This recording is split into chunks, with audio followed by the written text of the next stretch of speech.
শক্তি নাকি ভাগ্য, রাজস্থান রয়্যালস নাকি গুজরাট টাইটান্স? কোন দল আজকে জয় হইতে পারে? কোন দলের শক্তি বেশি? কোন দলের দুর্বলতা কোন জায়গায়? কোন দলের ব্যাটিং বেশি ভালো? কোন দলের ব্যাটসম্যান আজকে বেশি ভালো খেলতে পারে, যে কারণে কোন দল আজকে জয় পেতে পারে? সেগুলো কিন্তু আপনারা কমেন্টস করে জানাতে পারেন। এখন যদি আমরা একটু গুজরাট নিয়ে কথা বলি, গুজরাট কিন্তু এর আগের ম্যাচে অল্পের জন্য হেরে গেছে। অল্পের জন্য বলা কি ঠিক হবে? যদি কোনো কারণে প্রসিদ্ধ কৃষ্ণাকে আগে বল দেওয়া হতো, হয়তোবা তিনি ম্যাচের রূপটাকে আগেই পাল্টে দিতে পারতেন। যখন তাকে 13তম ওভারে নিয়ে আসা হয়েছিল, অনেকেই কিন্তু বলতে শুনতেছিলাম কমেন্ট্রিতে, কেন তাকে এত পরে নিয়ে আসা হলো? তিনি কিন্তু প্রথম 2 ওভারে 3টা উইকেট ফেলে দিয়ে গেছেন। এটা কিন্তু একটা প্লাস পয়েন্ট যে গুজরাটের কাছে মোহাম্মদ সিরাজ এমনকি প্রসিদ্ধ কৃষ্ণার মতো ভালো বলার আছে। অন্যদিকে দুর্বলতা কি? রশিদ খান, যে কিনা প্রিমিয়াম বলার, তিনি উইকেট দিতে পারতেছেন না, এমনকি তিনি কিন্তু প্রত্যেক ওভারে কিন্তু 4 ছক্কা খাচ্ছেন। এটা কিন্তু একটা অ্যালার্মিং বিষয়। আমরা কিন্তু রশিদ খানকে 3-4 বছর আগেও কিন্তু এই ধরনের বাজে ফর্মে দেখি নাই। এটা কিন্তু একটা বাজে একটা ইম্প্যাক্ট। অন্যদিকে আপনি তাদের অন্যতম প্রিমিয়াম বলার খাগেশ্বর রাবাডা, তিনিও কিন্তু ওই ধরনের ভালো ছন্দে নাই। আপনি খেয়াল করে দেখেন, ইচ্ছে করলেই কিন্তু তার বিরুদ্ধে 16-17 রান 18 রান 20 রান কিন্তু নেওয়া যাচ্ছে। এটা কিন্তু একটা বাজে দিক। এমনকি রাহুল টিওয়াটিয়া, যার প্রতি এই দলটা অনেকটাই নির্ভরশীল নিচের দিকে ব্যাটিং এর ক্ষেত্রে, তিনি কিন্তু ওই ধরনের ছন্দে নেয়। আমরা কিন্তু এর আগের ম্যাচে দেখেছি, এমনকি গত সিজনগুলোতে দেখেছি, তিনি কিন্তু একটু স্লো বল দিলে, মনে করেন কোন ধরনের পেস বলার যদি একটু স্লো বল দেয়, তিনি কিন্তু ওই ধরনের বলগুলোকে ব্যাটে সুন্দর মতো কানেক্ট করতে পারতেছে না। কারণ কি, সুন্দর মতো গতিতে বল না আসলে কিন্তু তিনি কানেক্ট করতে পারতেছে না। ইভেন শাহরুখ খানের যে একটা ডোমেস্টিক সিজন গেছে এই বছর ইন্ডিয়াতে, এমনকি তার প্রতিফলন কিন্তু আমরা আগের ম্যাচে দেখছি, তিনি কিন্তু ভালো ছন্দের নাই। উপরের দিকে যদি আসেন, জস বাটলার, যে কিনা সাদা বলের ক্রিকেটের অন্যতম সেরা ক্রিকেটার, আপনি 50 ওভারের ক্রিকেট বলেন, টি-20 ক্রিকেট বলেন, এই ব্যাটসম্যান পর্যন্ত ছন্দে নাই। টি-20 বিশ্বকাপে আমরা দেখছি তিনি ডাবল ডিজিট চাইতে কিন্তু অনেকটা কষ্ট করতেন। তিনি এর আগের ম্যাচে 30-এর উপর রান করতে পারছেন, কিন্তু ওই ধরনের ছন্দে কিন্তু আমরা দেখি নাই। গত বছরে যে কিনা অরেঞ্জ কেপ হোল্ডার সাই সুদর্শন, এই ব্যাটসম্যানটাকেও কিন্তু আমরা ওই ধরনের ছন্দ দেখিনি। একটা গেম দেখে, মানে একটা ম্যাচ দেখে আপনি এতগুলো কমেন্টস কিন্তু করতে পারবেন না। তবে এগুলো কিন্তু খালি চোখে দেখে একটা দুর্বলতা মনে হচ্ছে। দলের মাঝখানে যদি কোনো ধরনের পরিবর্তন করতে চাই, তাহলে কিন্তু অবশ্যই কিন্তু একটা পরিবর্তন কিন্তু অবশ্যই করা যেতে পারে। যেহেতু নিচের দিকে 3জন প্রিমিয়াম পেস বলার আছে, মোহাম্মদ সিরাজ, আশোক শর্মা, এমনকি প্রসিদ্ধ কৃষ্ণা, 3জন যেহেতু নিচের দিকে প্রিমিয়াম পেস বলার আছে, তাহলে কিন্তু দলের মাঝখানে খাগেশ্বর রাবাডাকে বসায় দেওয়া যেতেই পারে। তার পরিবর্তে যদি আমরা আরেকজন পেস বলার অলরাউন্ডারকে নেই, যে কিনা ব্যাট করতে পারে, এটা কিন্তু আমার হিসাবে ভালো একটা অপশন হয়। জেসন হোল্ডার, আপনি খেয়াল করে দেখেন, জেসন হোল্ডার টি-20 বিশ্বকাপে কোন ধরনের ছন্দে ছিলেন। তিনি যদি 6 নম্বরে আপনি তাকে পাঠিয়ে দেন, তাহলে আপনি কিন্তু ব্যাটিংটা একটু মজবুত করতে পারলেন। সেই সাথে আপনি যে কোনো দিন জেসন হোল্ডার থেকে 2 থেকে 3 ওভার কিন্তু আপনি বের করতে পারবেন। তাহলে এক নজরে যদি আপনি গুজরাট দলটাকে দেখেন, তাহলে কিরকম হতে পারে? 1 নম্বরে শুভমন গিল, 2 নম্বরে সাই সুদর্শন, 3 নম্বরে জস বাটলার, 4 নম্বরে ওয়াশিংটন সুন্দর, 5 নম্বরে গ্ল্যান ফিলিপসকে নিয়ে একটু কিন্তু চিন্তার ভাঁজ আছে। কারণটা কি, গ্ল্যান ফিলিপস কিন্তু বিগত 1 বছরের মাঝখানে যতবার তিনি বোল্ড আউট হয়েছেন, এটা কিন্তু একটা অ্যালার্মিং বিষয়। বিপক্ষ দলে যে ধরনের ভালো বলার আছে, বিশেষ করে জফরা আর্চার, নন্দির বার্গার, এই দুজন হচ্ছে প্রিমিয়াম পেস বলার। ভাই, তারা যে ধরনের গতিতে বল করতে পারছে, আমরা কিন্তু দেখছি এর আগের ম্যাচে চেন্নাইকে এই দুজন বলার কিন্তু সহায় দিচ্ছে ভাই। সেই সাথে সন্দীপ শর্মা, আন্ডাররেটেড একটা বলার। সবসময় কিন্তু আমরা তাদেরকে ধরি না যে তিনি যে দলে খেলতেছেন, কিন্তু প্রত্যেকটা দিনে তিনি ভালো বলিং করেন।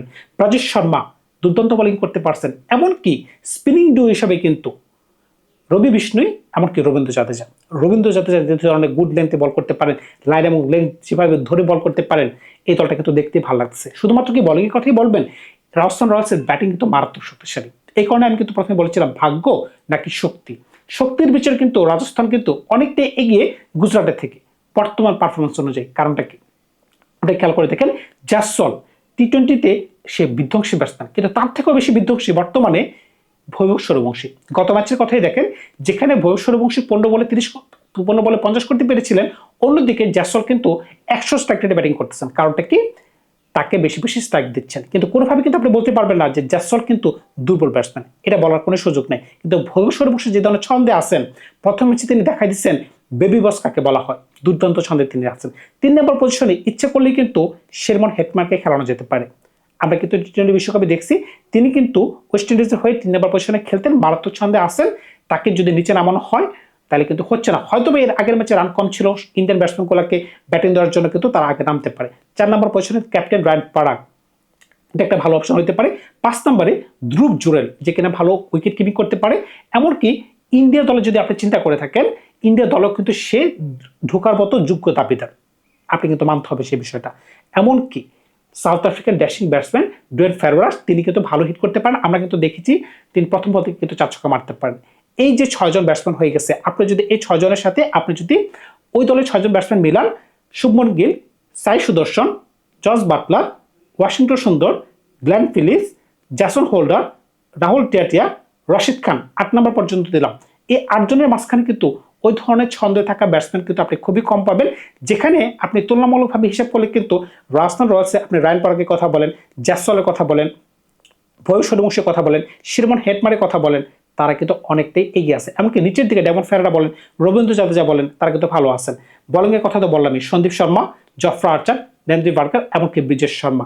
এখন কিন্তু বলতে কোনো বাধা নেই, যদি আজকে গুজরাট ভালো খেলতে পারে, কিভাবে ভালো খেলতে পারে, যদি কোনো কারণে জফরা আর্চারকে তারা ভালো মতো ফেস করতে পারে, এমনকি জস বাটলার ভালো কিছু করতে পারে, সাই সুদর্শন ভালো কিছু করতে পারে, উপর থেকে তাদের রান করতে হবে। কারণ কি আমরা কিন্তু গত সিজনে দেখেছিলাম 3 জন ব্যাটসম্যান কিন্তু এই পরিমাণ রান করছে, একজন 730-এর উপরে, একজন 600-এর উপরে, আরেকজন 580-র উপরে, এভাবে কিন্তু তারা রান করতে পারছে। এই সকল কারণেই কিন্তু এই দলটা কিন্তু গত বছর কিন্তু এতটা সাকসেসফুল ছিল, 3 নম্বর পজিশন কিন্তু তারা শেষ করতে পারছে। যদি এবছর তারা ভালো কিছু করতে চায়, তাহলে অবশ্যই উপর থেকে তাদের রান করতে হবে, কারণ কি তাদের মিডল অর্ডার দুর্বল। আপনি যত কথাই বলেন Washington Sundar, Glenn Phillips, Jason Holder, Rahul Tewatia, বিশেষ করে রাহুল টিয়াটিয়ার প্রতি কিন্তু এখন কিন্তু ওই ধরনের ভরসা কিন্তু রাখা যাচ্ছে না, কারণ কি প্রত্যেকটা বলার কিন্তু তার দুর্বলতা বুঝে গেছে। এখন কিন্তু তার দুর্বলতা বুঝে কিন্তু তাকে বল দেওয়া হচ্ছে। রশিদ খান যেহেতু ছন্দের নাই, রাবার্ডের মতো বলার যেহেতু ছন্দের নাই, তখন কিন্তু বলতে বাধ্য হচ্ছে যে আজকের ম্যাচে কিন্তু রাজস্থানের পাল্লা ভারী। যদি রাজস্থান তাদের পটেনশিয়াল অনুযায়ী খেলতে পারে, তবে খেলা কিন্তু আজকে গুজরাটের মাটিতে, যেহেতু গুজরাটের মাটিতে খেলা মানে আমাদের মাটিতে খেলা, বড় একটা মাঠে খেলা, এইখানে কিন্তু প্রচুর 1-2 বের করতে হবে। আপনি যদি প্রত্যেক বলে 4 ছক্কা মারার চেষ্টা করেন, তাহলে এই মাঠে কিন্তু ক্যাচ আউট হওয়ার একটা ব্যাপক সম্ভাবনা আছে, কারণ কি বাউন্ডারি সার্কেল কিন্তু অত্যাধিক বড়। যারা এই জিনিসগুলো বুঝে শুনে খেলতে পারবে, তারা কিন্তু আজকের ম্যাচে একটু এক্সট্রা বেনিফিট হতে পারে। আপনি টস জিতে অবশ্যই পরে ব্যাটিং করার সিদ্ধান্ত আসবে, যেহেতু এখনো এই ধরনের কালচারে চলতেছে। তবে কিন্তু আমি আগের ভিডিওতে বলেছিলাম, কারণটা কি আমরা কিন্তু দেখেছিলাম যে এর আগের ম্যাচে সানরাইজ হায়দ্রাবাদ আর কলকাতার ম্যাচে কিন্তু যারা আগে ব্যাটিং করেছিল সানরাইজ হায়দ্রাবাদ কিন্তু তারাই জয়লাভ করতে পেরেছিল। এখন কিন্তু এই ট্রেন্ডিংটা আস্তে আস্তে ভেঙে যাবে। কিছু কিছু দল কিন্তু আগে ব্যাটিং করার চেষ্টা করবে, কিংবা টস হেরে আগে ব্যাটিং করতে পারবে, কিন্তু তারা কিন্তু ম্যাচ জিতবে। এই ট্রেন্ডিং কিন্তু শুরু হয়ে গেছে অলরেডি। এখন কিন্তু আজকে বলতে বাধ্য হচ্ছে যে আজকের ম্যাচে অন্যতম ফেভারিট হচ্ছে রাজস্থান রয়্যালস।